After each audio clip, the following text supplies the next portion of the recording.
Bana mtazamaji wa Sports Fact TZ, karibu sana. Usisahau kusubscribe, kulike na kucomment. Na leo tunaangazia taarifa kubwa kwelikweli za usajili kunako ligi kuu Tanzania bara. As we know pia mpaka sasa vilabu mbalimbali vikiendelea kudirisha dogo la usajili kwa ajili ya kujiimarisha kunako ligi kuu Tanzania bara na michuano ya kimataifa. Na kwa klabu ya Dar es Salaam Young Africans, taarifa muhimu kwa mashabiki wake ni kwamba Yanga wametuma ofa nyingine kwa ajili ya kumnasa mchezaji wa kikosi hicho Laundiro Maria Aurelio maarufu kama Depu kutokea pale nchini Angola. Nyota huyo anayekipiga kunako kikosi cha Ladom ya pale nchini Poland, na mpaka sasa Yanga usiku wa hii leo wakipenyeza pia na kuongeza dau la dola za Kimarekani 250,000 sawa na shilingi milioni 721.3 kwa ajili ya kuinasa saini ya nyota huyo. Na tayari Yanga na Depu wamefikia makubaliano binafsi ya mshahara na signing fees, hivyo yanatafutwa makubaliano ya klabu na klabu kabla ya uhamisho huo kukamilika. Mwaka 2025 Depu alijiunga na Ladom kwa mkataba wa miaka 3 akitokea Gil Vicente ya nchini Ureno.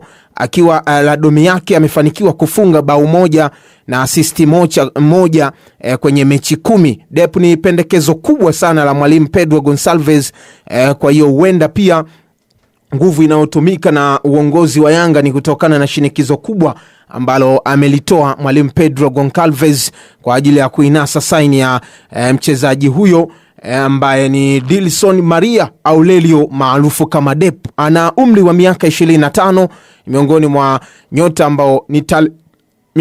nyota ambao ni talenti kubwa sana ambao Dar es Salaam Young Africans inawahitaji. Na siku ya hii leo Depu hakuwa sehemu ya kikosi cha Ladom ya pale nchini Poland kwenye mazoezi ambayo yamefanyika. Kwa hiyo utaona namna ambavyo pengine makubaliano tayari yamekwisha kufikiwa na Ladom ya pale nchini Poland kwa ajili ya kuinasa saini ya nyota huyo, ambaye mpaka sasa asilimia ni 60 kwa Yanga kuweza kumnasa nyota huyo, kumuondosha pale Poland na kumleta Bongo kwa ajili ya kucheza ligi kuu Tanzania bara. Bana, soka letu linazidi kukua. Kama uwezekano mkubwa wa Yanga kwenda kuvunja mkataba nyota anayekipiga kule Poland na kumleta Tanzania, hii inakuwa kubwa zaidi kwa Tanzania. Na inaarifiwa pia Depu mwenyewe anahitaji sana Yanga kwa ajili ya kuja kuitumikia, ikiwemo pia mwalimu Pedro Gonçalves ambaye wamekuwa karibu sana kunako timu ya taifa ya Angola.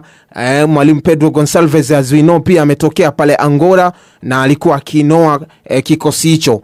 Fundi huyu ana balaa kubwa kwelikweli. Depu ana balaa kubwa, hususan anacheza eneo la ushambuliaji, na inaarifiwa kwamba huyu huenda pia akawa ni mlisi wa Andy Boyeli ambaye tayari Yanga imesha weka nia kuachana naye, ambao tayari Yanga imeshaachana naye na kumrejesha kwenye kikosi chake cha Shikoku United inayoshiriki ligi kuu pale nchini Afrika Kusini. Alikuwa kwa mkopo na amerejeshwa kule.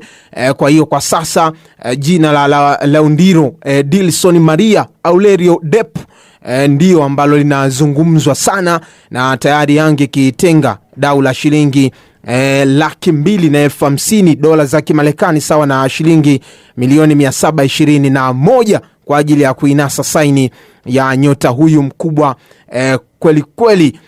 Amepita Gil Vicente ya pale nchini Ureno. Ni miongoni mwa timu kubwa pia ambayo imemnoa na kumrea mchezaji huyu Depu. Kwa hiyo ana uwezo mkubwa sana wa kuja kuleta mapinduzi makubwa. Huenda isizidi wiki hii kuweza kumuona Depu akitua kunako viunga vya Dar es Salaam Young Africans. Yupo pia pacha wake Gelson Dala ambaye anawindwa pia na Dar es Salaam Young Africans, na ni pendekezo kubwa pia la mwalimu Pedro Gonçalves. Ni raia wa Angola pia Dala ambaye anawindwa pia na kikosi cha Dar es Salaam Young Africans kwa ukubwa kwelikweli. Ni nyota ambaye ana skills kubwa. Kama wanatua hawa wawili Depu pamoja na Dala, na iona Yanga ikiwa na balaa kubwa sana kunako ligi kuu Tanzania bara. Bana, nitazidi kukusanua kuhusiana na hayo.